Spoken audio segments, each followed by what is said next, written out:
नमस्कार साथियों, आपने ऐसा देखा होगा अपने आसपास या रोज़मर्रा के जीवन में ऐसा देखा होगा कि लोग जो है आपस में बहस करते रहते हैं और बहस करने के बाद वो हुआ क्या कि पता चले बिना मतलब की टेंशन ले लिए।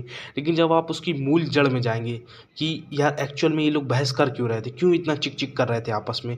तो आप पाएँगे कि यार विषय जो है बिल्कुल बिना जो जिस विषय पर बहस हो रही थी, इतना चिक-चिक हुआ, ना तो उस विषय का कोई सिर है, ना कोई उसका पैर है ना?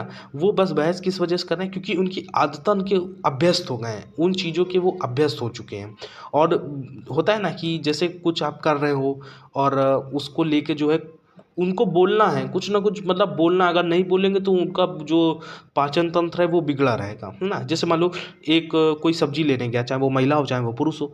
अब सामने वाली महिला सब्ज़ी बेच रही है, लेकिन सब्ज़ी की क्वालिटी अच्छी है, मान लो टमाटर ले रहे हैं, टमाटर की गुणवत्ता अच्छी है, प्राइस अच्छा है, लेकिन आदत है जो अभ्यस्त हो चुके हैं उस आदत के कि थोड़ा-सा कम कर लो, थोड़ा प्राइस कम कर लो, इसकी गुणवत्ता अच्छी नहीं है। तो ये क्या चिक-चिक है। अगर मान लो उसने रिप्लाई में थोड़ा-सा कुछ व्यंग्य बोल दिया, तो उनका तो माइंड डिस्टर्ब हो गया जो सामान खरीद रहे थे।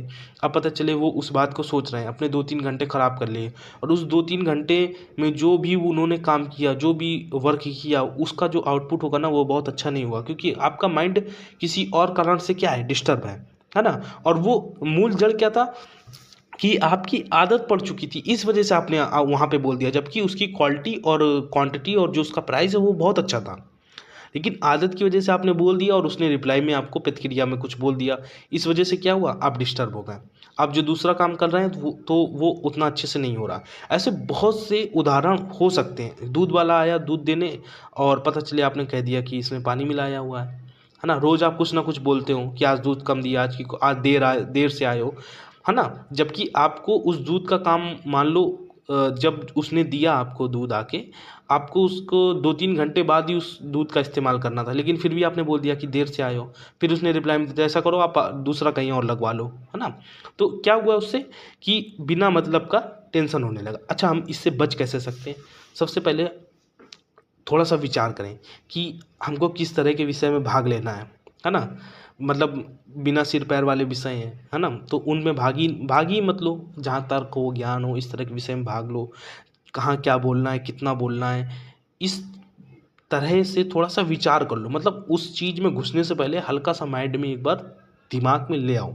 तो उससे क्या होगा कि आप बेवजह की जो चिक-चिक होती है ना, उससे बच सकेंगे। और जब आप ऐसा करेंगे तो जो आपका समय इधर-उधर बर्बाद हो रहा है या माइंड आपका डिस्टर्ब हो रहा है, मेंटल पीस जो आपको मिलनी चाहिए थी वो नहीं मिल रही, वो आपको मिलने लगेगी। और आप जो है आपका जीवन जो है वो अच्छा चलने लगेगा, है ना?